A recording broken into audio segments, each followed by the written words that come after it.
show who you are. Good riddance. Is you kidding? Bid the forbidden. As it was written, you overbidding. With the heathens, karma is a bitch, so how you living? Pray for my enemies, unforgiving. Cast the pearls on hog moms and chitlin'. If it's too hot, get your ass out the kitchen. Finger licking good, good looking. Stewing in the stew, I'm cooking. You psyched out, paranoid and shookin'. Shook the table, babes, I'm booking. Get prepared for this ass whooping. Listen to the words being spoken. You were talking, I'm awake and woken. While I'm spitting this, got your spit, got choking. Era up, a glimpse in my world, eyes shut open. Parallel in my mind, I'm chosen. Reverse the time, heart frozen. Antarctica, cold as ice. Casting lots, rolling dice. Mean as nails, I'm nothing nice. They persecuted me like they rejected Christ.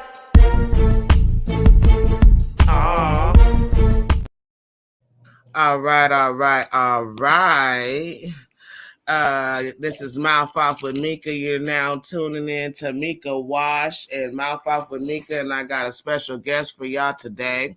We got TD, and he's gonna be talking about the misinformation about the mass incarceration or incarceration. I'm sorry. It's really mass incarceration. Well, we gonna get into mass incarceration. My mind is wandering right now, but it's about the misconceptions of it, the false impressions of imprisonment. I'm sorry, y'all. Right. Trying to get these words together. How you doing tonight, sir? Oh man, I'm all right. I'm blessed. I'm good. I'm here. How about you? I'm okay. So I kind of want to get your story. So can you give us a rundown on who you are, how you got to where you at, and then we'll go from there. Who I am and how I got to where I'm at. My name's Ted, and you want to say how I got here, the actual crime, or you mean like what developed into me becoming in the life of crime to put me in prison? You could start from the development. Oh, well, shoot. I mean, well, okay. Let me make it simple for you. Did you come from a single parent household? Okay, yeah, okay. I got a story. I mean, so up until the age 12. Oh shit, my neck. Up until age 12, my mother and my father was in a household. I was raised pretty decent in Los Angeles by Koreatown. I was a skateboarder and stuff at one time. My pops was a street dude. Of course, he was somebody in the streets, and he shielded us from that lifestyle. But not me so much. He let me come around to the pool halls and the gambling shacks and stuff that he ran. He left at age 12 when I was 12, moved us to Hawthorne. He tried to turn himself in to prison for 2 years. During them 2 years, 12, he turned himself into prison. No, I was age 12. He moved us from Los Angeles, moved us to Hawthorne, basically tucked us until he got home for 2 years. That was 1990. So in 1992, he was paroling. You follow me? So, but during that time, I'll say we was there about a month and a half. I was getting up to go to school. There was a man in the bed, somebody else. So, of course, at that age, I was a father. I was, my dad was my guy. And he was a boss from prison. He used to pay the rent from in there, have his friends drop off our money every month, pay. We was in the townhouse until one of his friends spotted this other guy living in the household. Then I started getting questions from him and my pops. So of course my dad didn't like it. Fast forward to when he got out. When he got out, he went to a halfway house. I was happy. He was out since 1992. He had moved us into another place in Inglewood, which my godfather owned, apartment building in Inglewood. So we was there rent free. He gave my mom another chance. She she decided to bring this same guy around again. So my father, of course, I told my father, and it was a rift between me and my mom. So I was getting kicked out of the house. I was getting kicked out of the house at age 12, though. That's when I just fast forward to, because when I first discovered the guy and asked questions, I was starting to get kicked out, locked out the house. You know what I mean? We used to have these little dances at the Memorial Park on El Segundo. She would give me a curfew if I made it a 2 day minute. I heard her lock the door right in front of me. So I had to walk from Hawthorne, dealing with my mother, all the way from Hawthorne to Baldwin Hills. Y'all know where that's the jungles. I walked the whole night because I was locked at the house. So fast forward to when my pops got out, my mother and her boyfriend set it up to where my pops got violated, put back in prison for that whole year. My resentment. Your mom set up your dad? Yeah. So, like I said, we was living in an apartment rent free. It was my godfather's apartment building. He used to have an office downstairs. If people are familiar with Hawthorne, it's on Arborvitae, directly across the street from where the Alpha Beta used to be, a big old apartment building. And so we was just put there until my pops got out. My dad, like I said, my pops was the boss. So what was her beef with your dad that she wanted to put him in prison? She had a new young man in her life. She didn't want to be married no more to my father, apparently. And she did it in a way where it was a shock to everybody. Like I said, I woke up getting my lunch money out of the drawer like I used to. And it is so crazy because when we moved to Hawthorne, my father left all our old furniture, bought all our new furniture for this up and downstairs house. And, and I woke up to go get some money out the jury, and it was a man in my father's bed. It's so crazy because I was the new kid in Hawthorne, went to UConn Intermediate, and I had just recently got into it with this one little guy named Adrian, AK. They call him AK. He was from Compton. He was a Compton Crip. And I was in blood from the jungles, BPS. So in the classroom, when he asked me where I was from, my homegirl, love her to death, she stopped us from fighting. And I brought that up because me and this guy went from about to fight in science class to the day I discovered this man in the bed. When I was coming to school, went to school on my bike, I'm coming in, and that's when it kind of really started. Like, as I'm coming in, I seen the same dude I got into it with from Compton Crip. He was like, "What's up? What's up?" We was both scared apparently because we was with nobody to stop us. Then we didn't fight. Instead, he was ditching. He's like, "You want to ditch?" Yeah. That was my first time ever ditching. Age 12. My first time ever ditching. I was confused. So I told him what happened. Like, hey man, should I woke up this morning and it was a dude in my daddy house, my daddy bed. I was very fucked up. So he was a real Compton little 12-year-old crib nigga. I'm talking about with the starter coats. I know you remember the starter coats with the hat and all that shit. The whole NWA look.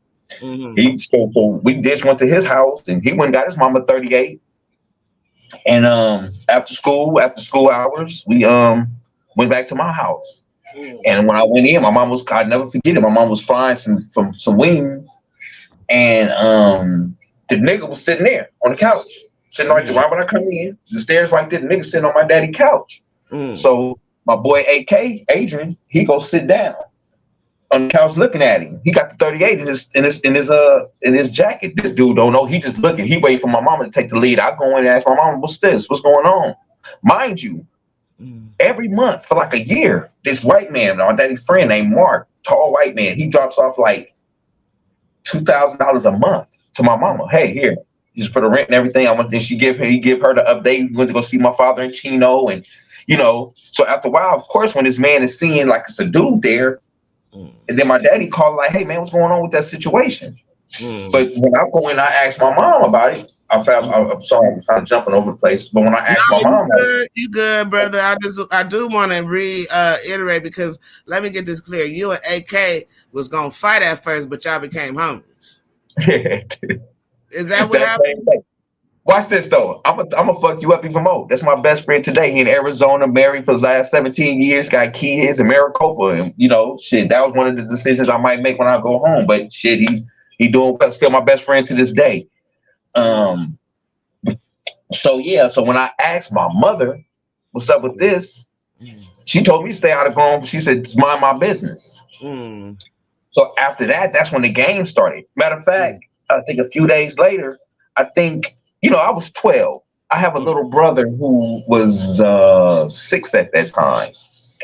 And I heard my mama say, go ask Randy, something like that. That was the man's name. So when I went to go, she heard me tell my little brother, that's not your father. Your father will be out. You know what I mean? She heard me saying that. After that, the game started. I started getting kicked out, locked out the house. Angry, confused, spending the night at people's houses, and shout out to my Hawthorne people, because I have a lot of friends who's like, man, come over here, spend the night. I was the troubled kid, the one who was going through shit. So anyway, we got evicted out of that place in Hawthorne because my dad stopped paying the rent. He was like, shit, I'm not going to be paying the rent for another motherfucker. So we got evicted. So dude was like a hobosexual. He was living off your mom. No. He was just he's a no good. He was on GR, green eyed dude, young.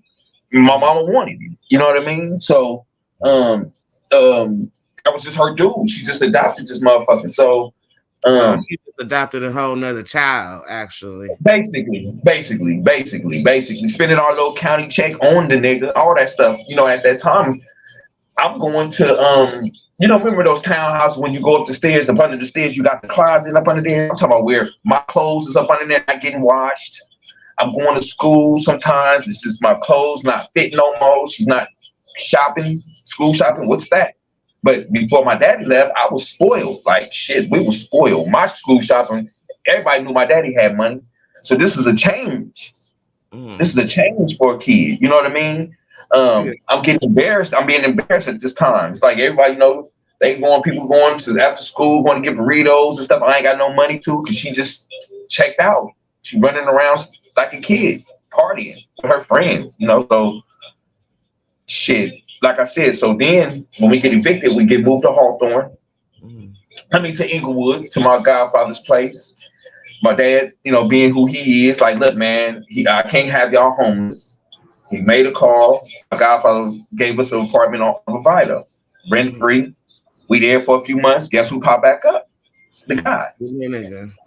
So my godfather owned these apartment buildings. I say it's about 40-something unit apartment building. So he getting word, hey, it's a dude being there, So he has an office downstairs. I never get to be smoking that cigar. When I get on the elevator, I smell it, because I know I'm gonna get some money. Because also dude just hang out with him. He gonna tell me about seeing my daddy, and he gonna give me some money. So one of these days, he just called me in there, and I come down. Hey, what's up, Howard? He sit down. He's serious. Got his cigar on his desk, and he's like, hey man, I want to go see your daddy, man. I'm like, yeah, man, how you doing? He said, y'all ain't been to see him. And I'm like, well, my mama ain't took me. And he said, well, what's up? Is that dude up there? Will that dude be up there? And he looked at me. He's like, you can't lie to your father. I said, yeah, he be coming around. So him and my mama they talk. They talking about she gotta leave, he gotta leave, and they like, okay, y'all gonna leave, but the kids gonna stay. And it's just me and my baby brother. I'm 14 at this time. My big brother like 18, but he done left the house. It was a mess. But me and my mama's relationship turned like enemies. Like, we lived under the same roof, but enemies. Especially now, I'm gonna get up to the setup part. This is 92. My father paroled. Nobody knows it. Nobody knew. We thought he was getting out in 1993, except my cousin. Follow me. My cousin was in the military. He was in Desert Storm. He come off. I didn't know he came back. He just calls me one night and say, be outside.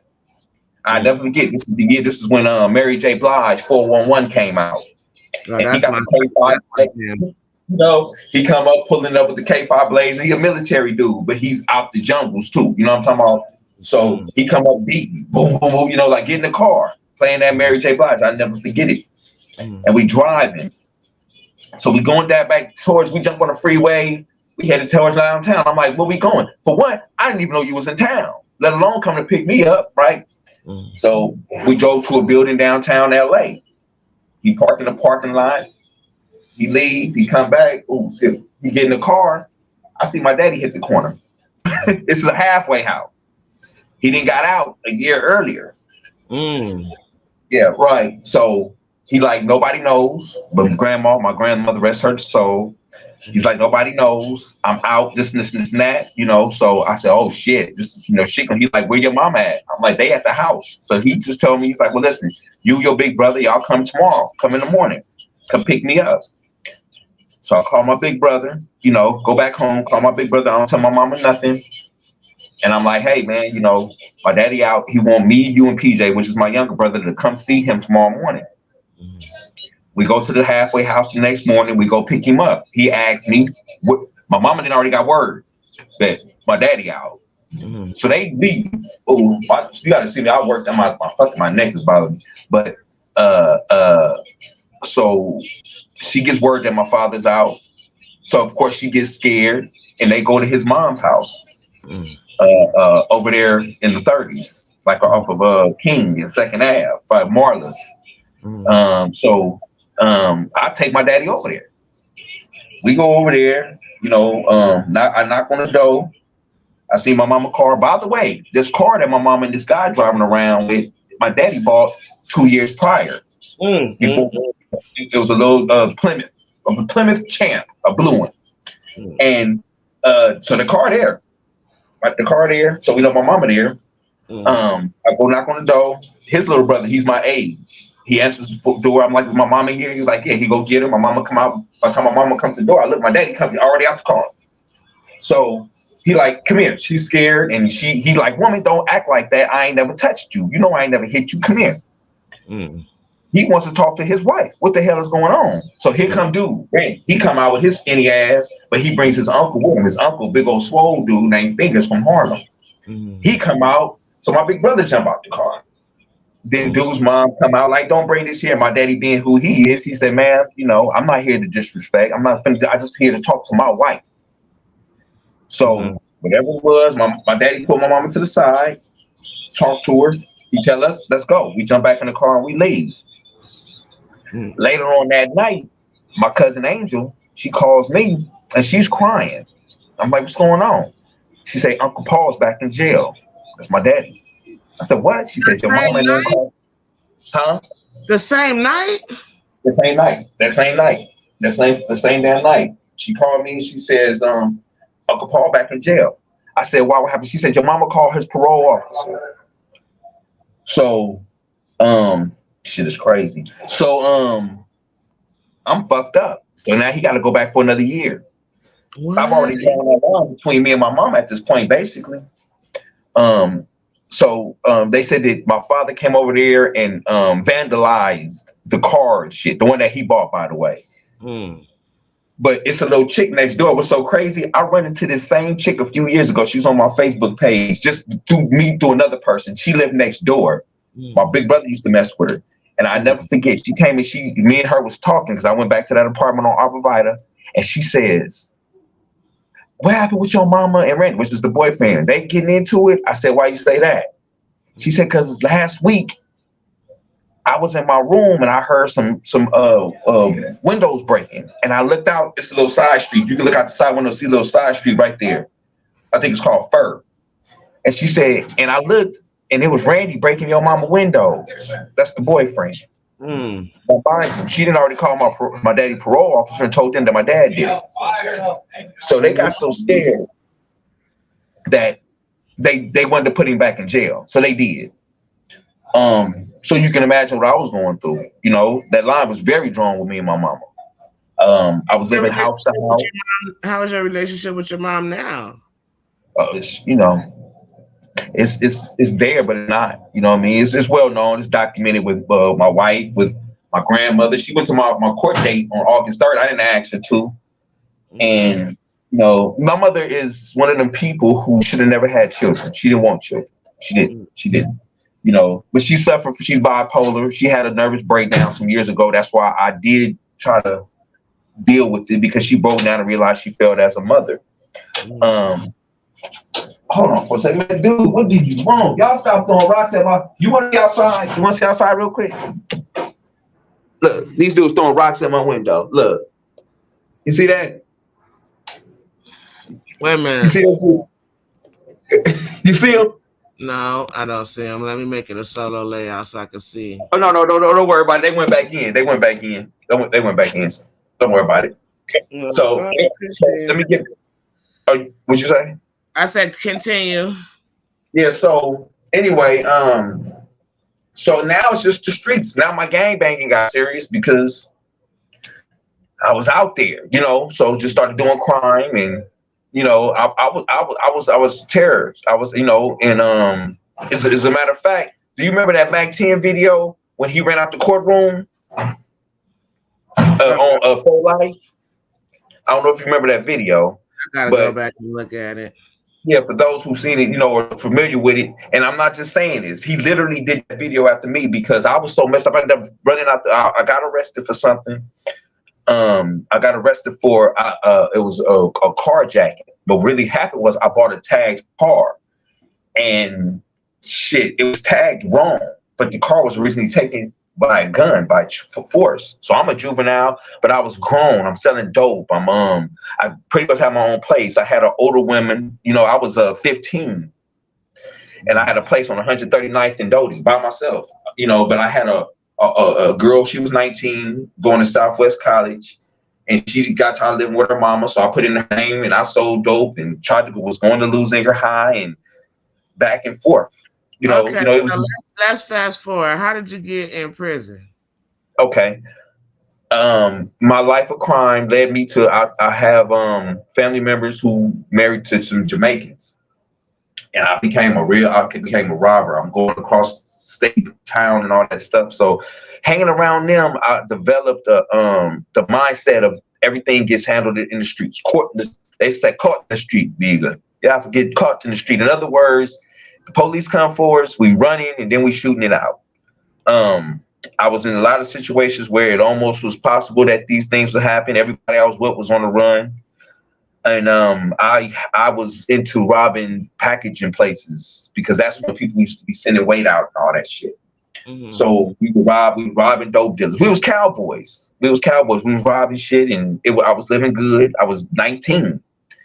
And doing things that most 50, 40-year-old men wasn't doing. They wasn't having what I was having. But I got caught up in robbing a place, and then I was selling pounds of weed to people because I was just knocking off pounds from people. And one of them was a setup. The police came. It was a sting operation, and it turned into a shootout with the police. I got shot in my legs. This was in Culver City. And shit, ended up shooting back at the police. And this is one part of me I ain't never told you. I ended up getting pushed through the system. Now it's kind of covering the mass incarceration thing. I was in preliminary hearing in municipal court. If you know what municipal court is, that's only when they deal with traffic court. Traffic tickets, the DUIs, domestic violence. Their jurisdiction only goes so far. In this municipal court, they gave me a public defender who had me plead guilty to life for attempted murder on the police on my first arrest. I was only in the county jail for probably 60-something days. There was no going to superior court. There was no jury. There was none of that. They never even formally charged me. And I'm telling you some real stuff. But I was so shook up. I didn't tell my family members what day my court dates was. I was lying to them because I knew it was over. I'm like, damn, nigga, you shot at the police and you got caught up with all this weed and stuff. So I didn't have no support in the courtroom. And I had already told, I was just telling them sob stories. So one of my sob stories I told my attorney about when I got arrested was I was transient. I was on the streets, which was a lie. So they must have looked on papers like this 19-year-old transient shot at the police. Let's just ship him in and ship him out. I had only been to court 2 days before they had me plead guilty to a life sentence, and I didn't even touch him. I didn't even touch the man. I got shot. Did somebody die? Huh? Did somebody die? No. I'm the only one who got hurt in this case. I got shot. He shot me in my legs. I got out the car and ran. He kept on shooting. Just the police. I shot back at him. But in my mind, you know, you fucked up anyway. I'm not getting no advice from nobody. I'm in the county jail. I'm not telling nobody about my case. I had never been arrested as an adult. I didn't know how those procedures went. They were different in juvenile. And I had the attorney that they give me telling me that the best deal I'm going to ever get is a life sentence. What? Out of the whole deal. Right. Check this out. You didn't think to protest that? No, I didn't know no better. I had no idea. I didn't know no better. The only time I found this is how this went. This is going to trip you out. So, when I accepted this life sentence, no, this is my third court date. It was an arraignment. I'm talking about this is the early procedures. Like if you look at court shows and everything, you see how I didn't even have a preliminary hearing. They didn't even go through it. This attorney came into the attorney room and told me they offering this. And I'm sitting there like this. He said, listen, you got caught with this amount of weed. You tried to hit the police officer. You shot at him. You're a young black man. This and that. This is the best you're going to get. I'm telling you. I said, okay. He left out of the room. It was a brother bailiff. I never forget his face. His bald head swollen. He was right there. And I looked, I'm sitting there. I said, that ain't no deal. And he had his arms like this and he went. I said, go get that before I can get the words out. That the bailiff, the sheriff, he was out on his way calling that attorney back. Come here. He called the attorney back. I said, man, Kaiserman, this don't sound like no deal to me. This don't sound like a deal. He said, I'm telling you, he didn't want to sit down. He didn't even give me the courtesy to come and sit down. Was it a black person or a white person? His name is Mark Kaiserman. He's a Jew. He's Jewish. So he didn't even have the courtesy to come and sit down. I'm like, he said, this is the best. I'm telling you. He did the halfway in and halfway out the door thing. Like, I'm telling you. So I said, all right, man, fuck it. So I accepted the plea. Now all these things I got on transcript, it's a big thing right now. Trust me. So that's why it was a trip that you asked in interview. So when they asked me to accept this plea, I'm telling them I'm only doing it because I'm scared. The district attorney is scared of what? I said, what'll happen if it don't? Because this attorney that told me that I'm gonna get double life. I didn't say this on record, but in my mind, this is why I'm telling them I'm scared. He said, because you get double life plus 37, this and that, your crime, you shot at the police. And remember, the county jail in LA County in the 90s was a motherfucker. People was getting beat up and all kinds of stuff. So he was like, your case with those sheriffs, you want to stay in there that long and this and that. He scared the shit out of him. So how old were you again? Huh? How old were you again? I was 19. You're just a baby. I was 19 years old. Yeah, so, and mind you, listen to me when I tell you this. The only person, the officer didn't even get a splinter during this. The only thing he probably did is his heart hurt, you know, and he was scared. That's the most. You know what I mean? But I ended up with a life. Are you sure he was scared? Because, you know, that's the cop out, you know. I'm telling you from the empathy part from my end. This is the most that this man suffered. But I ended up accepting a life sentence for it. Now, it gets deeper than this. So I'm in municipal court. So they're talking about bounding me over to superior court. That's only when they're supposed to accept the plea. A municipal court don't have the jurisdiction to accept the plea. So somehow, watch this, and look up this judge too, because on YouTube it says she's corrupted. She went from her name is Lisa Hart Cole. C-O. Listen to the name, Lisa Hart Cole. Ain't that something? H-E-A-R-T code. Coles. It's her middle name. It's hyphenated, I guess. Lisa H-A-R-T Hart. Last name Cole. C-O-L-E. Go to YouTube and look her up. For LA County, Los Angeles County judge. Now, well, I can't use YouTube because copyright. Okay, well, don't worry about it. Now, look. So this woman. Wait a minute, but I can get like sources about this person. Okay, that's fine. Now now I see that go ahead. Let me read this first. Yeah, this woman, she went from one courtroom accepting my plea, and I'm telling her I'm doing it because for one, a judge right then and there is supposed to do more investigating on what are you saying you're scared of. Are you being threatened? She didn't do it. So then they bounded me over to Superior Court, which was never a Superior Court. The Superior Court at the time was Santa Monica. The courtroom I was in was West LA. It's no longer exists. They turned it to LAX now.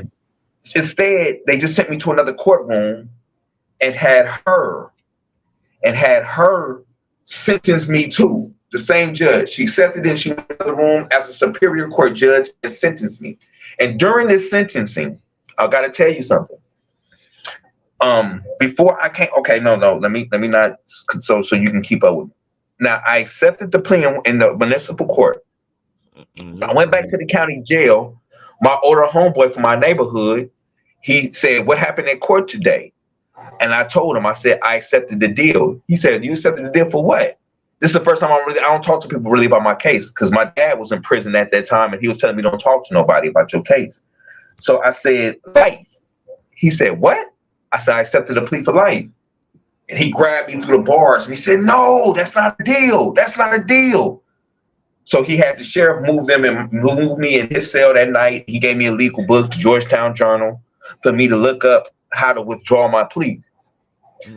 Because I wasn't sentenced, because that day these devils, they sat me in there and they discussed when they was going to sentence me.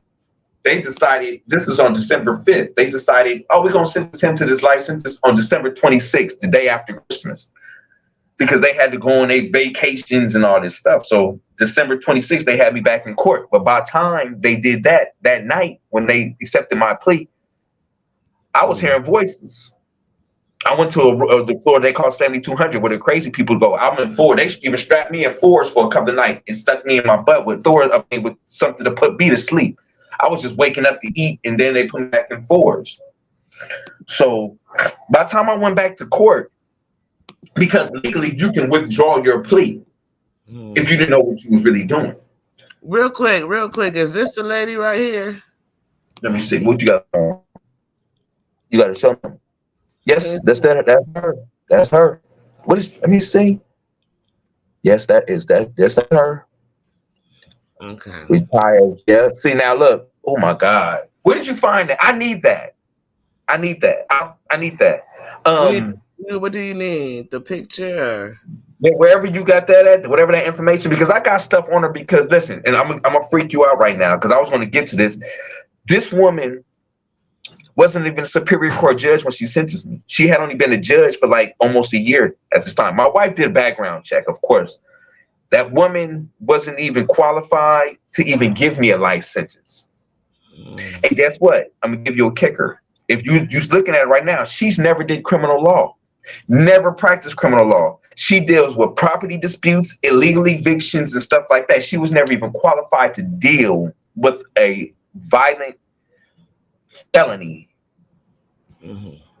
But she did it anyway. So I went to court in front of that same woman with I got a yellow jumpsuit on now. The yellow jumpsuit says you in a psych ward. I was in a psych. And I'll break out my transcripts if you want to see them. I got it right here. They this thing. And I told them, we don't need that. We believe what you say. Okay. So when I went into court, before my sentencing, I told my attorney, I don't want this. They don't sound. I mean, I didn't know what I was doing. I didn't know what I was clinging to. Now, so I would like, if I was talking to upload so you can see it. And the judge said, she introduced herself, who the district attorney was, in the matter of my case. And my attorney said, well, my client wants to say something. And on my transcripts, I'm telling her, I said, I didn't know what I was doing that day. I was high, I'm always on my meds. I hear voices and this and that. Now, the proper proceedings is supposed to be, she's supposed to say, okay, they're supposed to give me, my attorney is supposed to give me a psych evaluation to see if I even was competent enough to accept a plea of a life sentence. The woman said, no, I was there that day. You seem to know what you were doing. From my recollection, your attorney went back twice to talk to you about it. And remember, I told you I called him back because I told him I didn't think that was a good plea. Mm-hmm. So throughout my transcripts, you'll see me say, I didn't know what I was doing. She kept on sentencing me, and I'm interrupting her. And I'm saying, I didn't know what I was doing. Mm-hmm. It sentenced me to life anyway. Wow. So now my investigation on this woman now and my wife's investigation, we're finding out that this woman had just been a district attorney. She had just became a judge. She was only supposed to be dealing with traffic tickets. She was supposed to just have a preliminary hearing, send me to Superior Court, and let the upper courts deal with it. If you Google it yourself, you'll see that a municipal court has jurisdiction only to sentence somebody no more than 12 months. The woman gave me life. Wow, that's deep. Now, Yeah, okay, so what I can do is this. I can, let me see. Let me make sure before I even say it, because I think I can go to her licensing and it'll show the year she was licensed and for how long. yeah, and her practices. Look at her practices. She's never practiced criminal law. She's never practiced criminal law. That's not her thing. I'm gonna give myself a podium. Yeah, but you know, she's never practiced criminal, and I'm finding out all this stuff now. You know what I mean? So I've been in here prison since then. 26 years later, I'm still in prison. You know, it's so much stuff that goes. Oh, let me tell you about. Now the question would be, why did they do this? Why did that attorney do that? And I'm gonna tell you why. Now, after I got sentenced, of course, I was angry. I came out the site thing, went to one of the pods, and I started a riot with the Mexicans. Took off on me. He said something I didn't like, and it was on. So I was already in the pod with this dude named SG. He's from Compton Shotgun Crip. I mean, from Shotgun Crip. Just so happened, watch this. The attorney came to see me after I told him I didn't want that plea. He came to see me like a week later. As I'm coming out from seeing him, that dude SG is walking in. So we see each other, we cover him, like, what's up? He's like, what's up? So I look back and I see him go talk to the same attorney. He just got into that riot with me too. So we can talk to each other through the vents. So later on when he came back, he said, hey. I said, what's up? He said, hey man, how much you paying that motherfucker Kaiserman? I said, I ain't paying him nothing. He's doing pro bono work. Now, if you know what pro bono work is, it's kind of like community service for every attorney's office. Even the richest ones got to do some free representation. So I was his hours. So apparently he wanted to just get me in and out. I'm not paying him. The dude SG I'm talking to through this vent, he said, I paid this motherfucker $8,600 and I've been here since 1995, 2 years fighting this case. Now, this man's case was he killed his woman with a 38. He shot and killed his woman with a 38, and he paid the same Kaiserman $8,600. Now, watch this. He's been fighting this case for 2 years. I just told him I ain't paying the man nothing. He coming to see him, and then he came to see me. He must have told him then and there, I got you a deal.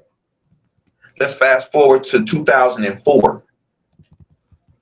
I arrive at a new prison. Guess who I run into? SG, the dude from China. What's up, man? Well, they made us cellies. So we're talking. He said, how much time did you end up getting? I said, man, I accepted the plea for life, man. And this is what, 7 years later? And I said, what did you end up getting? He said, oh, I got 14 years with 85%. So what does that tell you what happened? He killed his woman.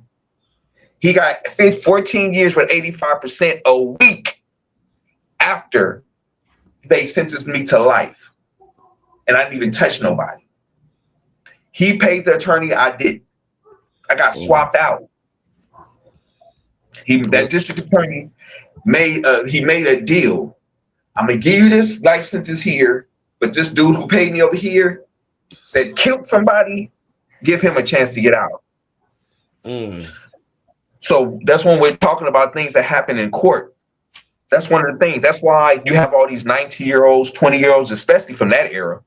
They was handing out life sentences like candy. Like candy.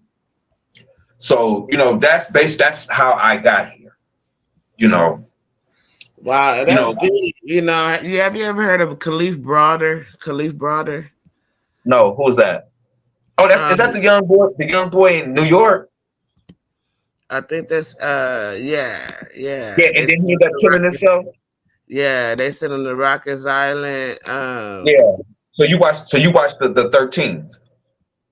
Shit, I was talking about the 13 before that shit came out. Yeah, yeah.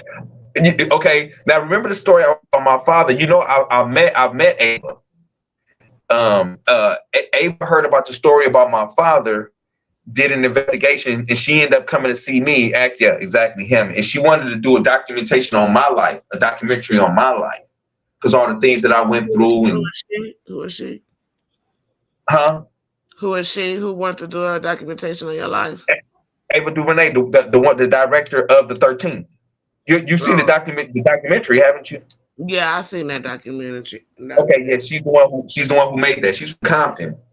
She's out of Compton, and she heard the story about my father, about his brother killing him, and she did the she led it all the way to my father doing time in Lancaster prison. And when she went to go look him up and find out things about him there, remember, like I told you on the phone earlier, my father used to come up and bring people to visit me. So a couple of officers there was like, "Hey, but shit, his son is here." And she was like, "What?" They was like, "Yeah, the guy who got killed, his son is here." So it was a surprise visit, and then she asked more about my life and about my father and about what happened with his brother killing him, and me and him being cellies. And she was like, "Look, I got to tell you a story, But I told her, you know what I mean. I don't want the end of my story being me still in prison. So of course, recently I reached out to her and told her I'm to get out. But that was back in 2015, when that conversation happened. But yeah, that's just pretty much the story. I don't hear swapped out, and of course, it's not over. It's not over. They let me out. It's so crazy, Meika, because this whole thing with Gascon, the district attorney in Los Angeles, seeing all these things, they're pushing my petition. I put in one petition, and 1 minute they told me I didn't qualify for it. They turned it down. And a couple of proceedings happened, and by me and my wife being savvy, we're seeing my court dates. I can show you them. I was having court date after court date. I'm talking about some of them days was back to back. In March and in May, I had 2 court dates 2 days apart, and I didn't know about any of them. They haven't been telling me anything. How did you find out about them? Because my wife looking up and seeing if I was on the docket at LAX. Is there any way how can I show you? Can I show you? Because I have it right here. So how would I upload it so you can see it? You can send it to your messenger. If you can send it to your messenger, chat? I'll put it up. Okay, let me try to show you something real quick. This is how I seen it. Okay, let me see here. Nope, I don't want that. Okay, how do I get to the pictures? So are you in your messenger right now? On Messenger or where it says chat with everyone in the studio? Oh, you can send it there. But I can't get to the pictures. Okay, because you're on your phone, huh? Yeah. I can't get to the pictures. But anyway. Okay, so look, if you on your phone and you have an Android or whatnot, he left the conversation. I was gonna try to tell him how to do the thing. Hopefully he'll come back on. But isn't it interesting, right? Oh, here we go. Hello. Yeah, that was my bad. I don't know. So typically what you can do is you got an Android, right? So if you press down on the button in the middle, I believe, it'll show you multiple screens. Yes or no? I'm talking about where I can use yours and go to somewhere else. You talking about? Well, I'm saying like you could open up Google Chrome or your Facebook app while you're on here, and you could just go to the Facebook app, and then you could do the pictures like that. Oh yeah, I just probably send you because I don't want to mess it up no more. But however, what happened was I had put in a petition last year in November, and it just went busy. They got busy with it, and I think they discovered like, man, this dude got sentenced illegally. So they sent my case to this called it's a unit that Rob Bonta, the attorney general, made for district attorneys to look at cases when malpractice or anything happened in court. And by my wife calling the court building, talking to the court clerk, we found this out. She said, yeah, they denied his petition, but his case is over here. Gave her a number. She called it, and it was that investigative unit. It was the name of it slipped my mind right now. So right then and there, I said, oh, they see that error. They see why I took that plea and when I was, disputing it. And because that lady she didn't become a Superior Court judge until 5 years later. To become a Superior Court judge, legislature have to elect you. She never went through none of that process, but she handed out a life sentence to a young black 19-year-old kid. And they see that. It's just it's horrible. It's bad, like when I think about it. But anyway, so right now, as of August 3rd, I had a court date. My wife, my grandmother, my brother, even my mother went.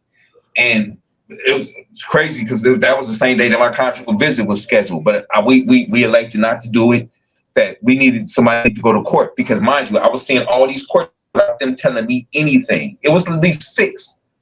I had at least, this year alone, I was on a docket at LAX for court for at least 5 times. And I wasn't even told anything. My attorney still hasn't contacted me. She talks to my wife. She talks to my grandmother. She talks to my brother.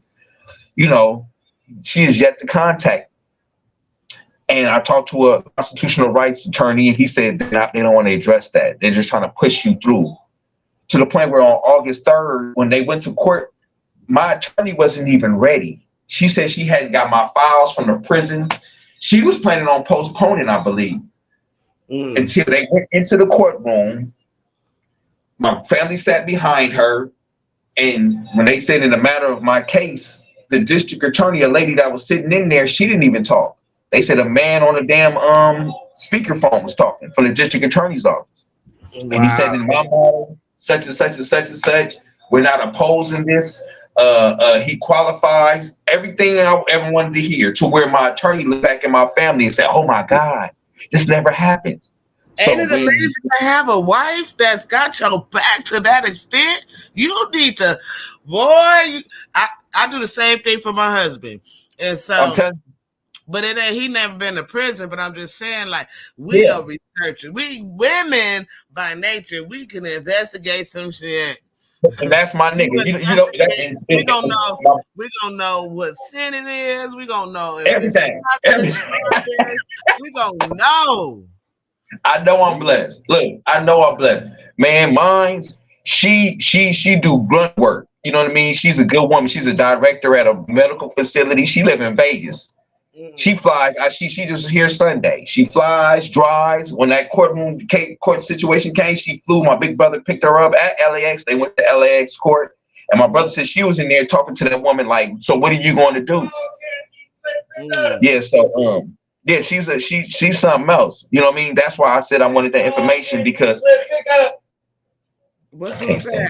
You might want to put your phone down. No, that's a fucking. Yeah, that's an inmate. He a snitch. But anyway, he a snitch. But how you know he a snitch? I've been around him. The word is he's an ex-cop, but he's the police. He's the police. He is the other eye. But I play it cool with him. See, I'm the type of person that if I know you can hurt me, hey man, listen, I don't care what they say about you, man. Just leave me out your report. I know that's really right. Because I mean, I'm at the end now. You know what I'm talking about? I'm at the end now. Those days of and all that other stuff. I'm beyond it. You know what I mean? I played that game for too long, and I've been in here all my 20s, all my 30s, and half my 40s. Like.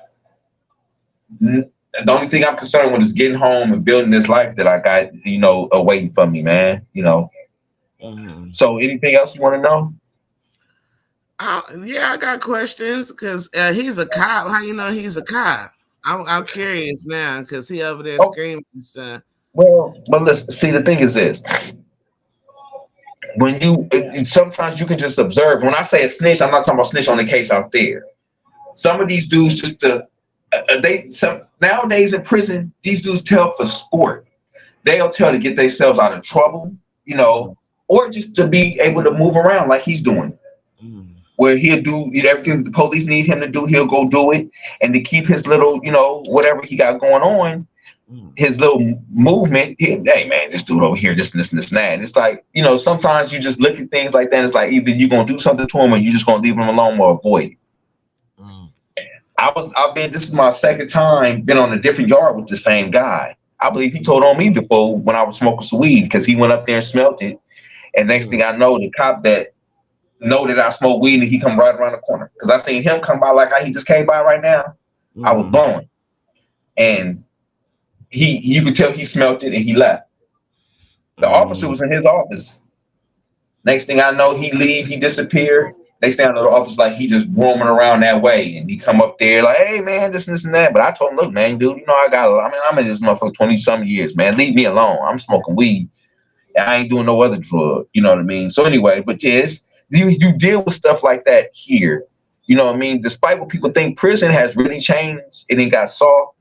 What do you mean by it got soft? How was it? Okay, so how long because let's just let the people know how long you been in there since that day. Just to reiterate. Since 1998. Since 1998. I first walked into prison, and I was walked in a high desert prison way up north in 1998. And so then that's 26 years. It's 26 years. I made 26 years in October being locked up. Yeah. So what's it like in there? Like if you have to give some advice to the youth or to your brothers who's unknowing, what would you tell them when it comes to what you've learned so far? In here, or how to avoid here? In there, how to avoid there?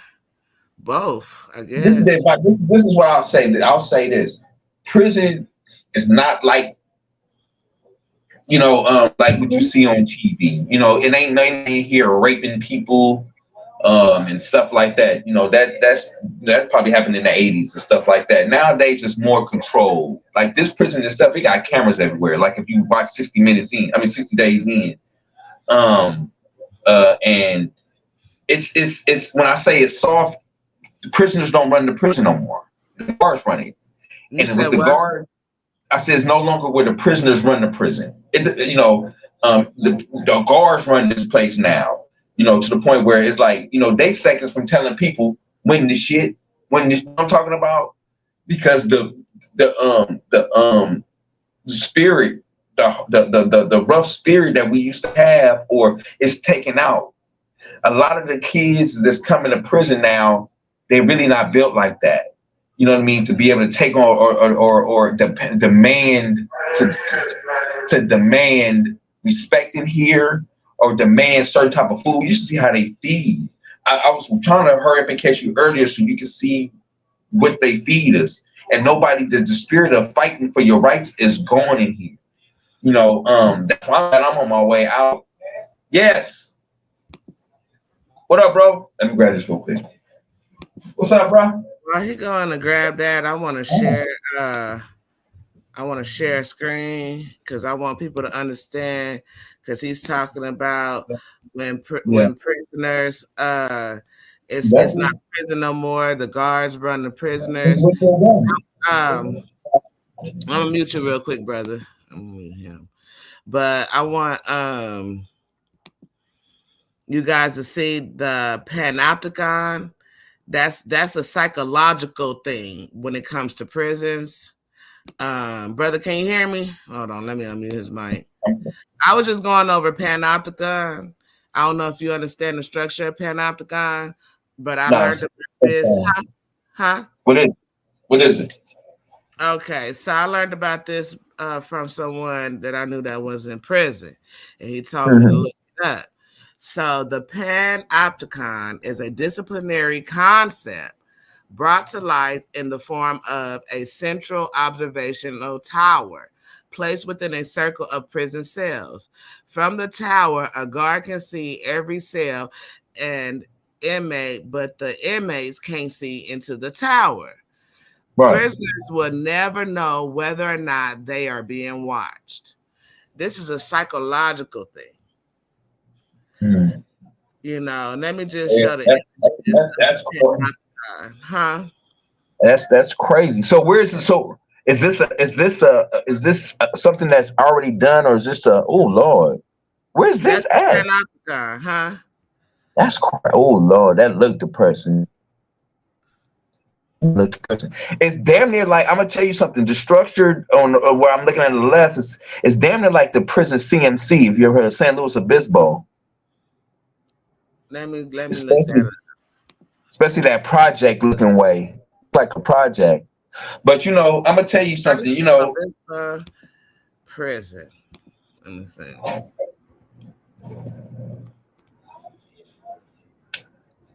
I don't know if they're gonna show me the inside or not.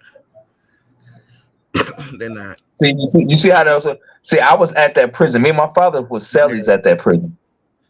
Here go the Panopticon. When y'all got that tower and they tint the windows, let me make it bigger. Mm-hmm. Do you have that in over there? Oh God. You want to see? Oh, do you want to see outside of? You want to see the inside of here? Hold on, I'll show you. Okay. Okay. Can you see out there? Let me Can you just see? hold on. Let me go back to the screen. Let me see if I can. Hold on, brother. Okay, it's a little choppy. Okay. It's a little choppy. I can't see that. No. Go back to where you were.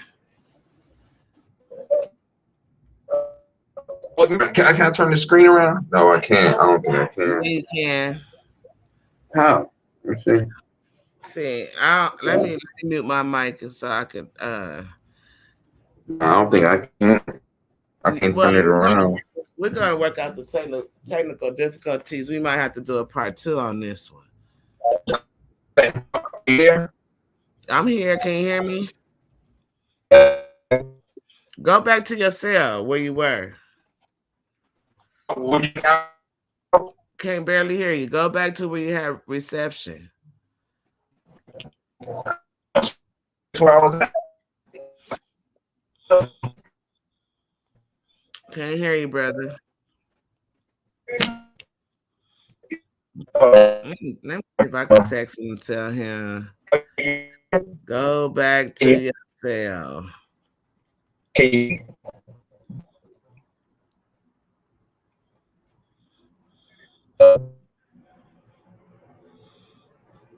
me lock him out and lock him back in because let me just call him because that's crazy. Yeah, he locked out anyway. But yeah, so when you see the what's it, the thing called Panopticon, it's a psychological game where you know that they're watching, but you don't know if they're watching. And then two, it could only probably be one person up in there. And it could be like 1,000 people. I don't know about 1,000, but I don't know how the prison go. But it could be a whole bunch of people in the yard. Mm-hmm. I just want to, we're going to have to end this live because the brother has left the live. We might have to do a part 2. I want to thank everybody that came in and chimed in. And I appreciate the support from all of my followers. Don't forget oh, he's coming back. Okay, because I'm about to end this shit. You there? You there? Yeah. Oh, sure. I was just about to end it. I was like, oh, he ain't coming back, so let me just No, end no, it. no. I'm here. I'm here. I'm here. I'm Okay. here. All right, that's good. So Yeah. I was talking to them about the panopticon and the psychological factor behind it. And see, that's another thing too. And I see why you can get out, because there's a psychological factor when a person is coerced into a submission, which a lot of our brothers and sisters go through. You know what I'm saying? And so, man, if you know better, you do better. And that's some real facts, right? So we here Right. tonight interviewing TD, Ted, because there's a consequence when you don't know, right? Right. But Right. because he found out, now he's going to be able to get out of prison. But look how long it took him. Right. So what I want to say is question everything. Question everything. I know you don't want to fight, but you don't have to fight with weapons all the time. You can fight with your brain. You can fight with your knowledge. Okay, Meika, we probably want to have to do a part 2 to this because I'm being summoned outside. Any final thoughts? Final thoughts? Okay. I want to make them to tell them, say a message to everyone. If you have resources out there and find resources, utilize them and take advantage, especially if you're in certain areas where there's gentrification coming and going, because they're trying to lock us up. They're trying to find ways to either move us in certain sections or put us in prisons.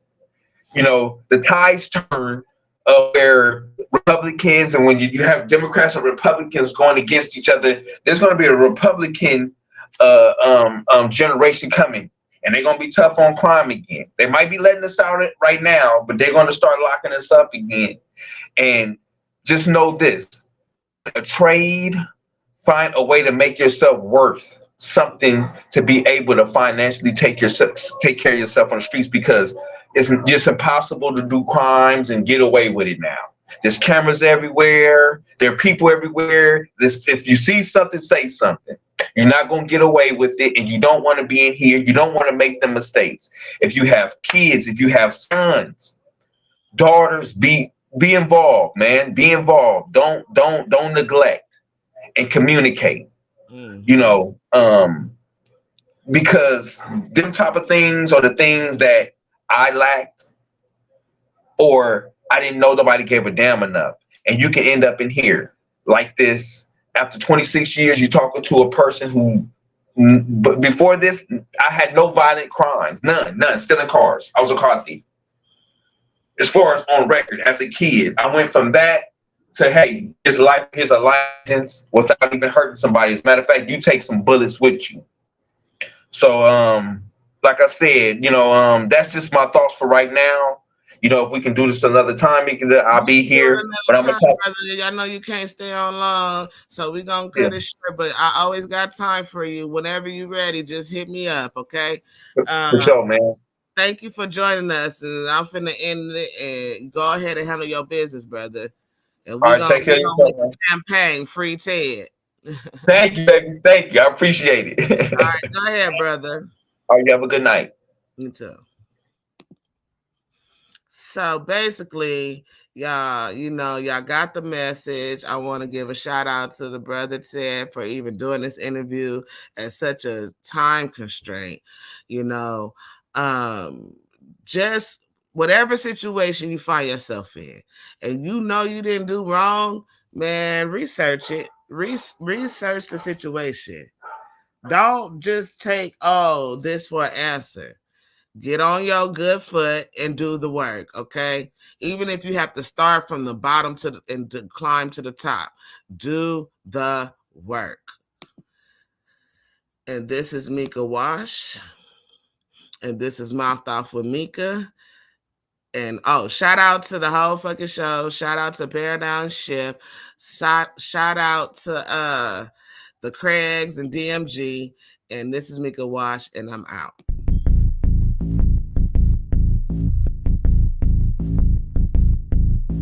Show who you are. Good, Rick. Is you kidding? Bid the forbidden. As it was written, you overbid it. With the heathens, karma is a bitch, so how you living? Pray for my enemies, unforgiving. Cast the pearls on hog, moms and chitlin'. If it's too hot, get your ass out the kitchen. Finger licking good, good looking. Stewing in the stew, I'm cooking. You psyched out, paranoid and shookin'. Shook the table, fades, I'm booking. Get prepared for this ass whooping. Listen to the words being spoken. You were talking, I'm awake and woken. While I'm spitting this, got your spit, got choking. Era of a glimpse in my world, eyes shut open. Parallel in my mind, I'm chosen. Reverse the time, heart frozen. Antarctica, cold as ice. Casting locks, rolling dice. Mean as nails, I'm nothing nice. They persecuted me like they rejected Christ.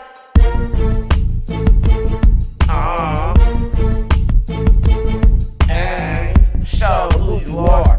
Good riddance. Is you kidding? Bid the forbidden. As it was written, with the heathens. Casting pearls on hog, moms and chitlins. Sloth, love, gluttony, pride, wrath, and envy. On my neck, literally. 7 deadly sins constantly. So now I gotta take this shit personally. I have no respect of personality. If you ain't with me, then you against me. Mother Nature, but I got allergies, allergic to bullshit. My pedigree to some degree, but I open vision is 4D, portrait focus, panorama.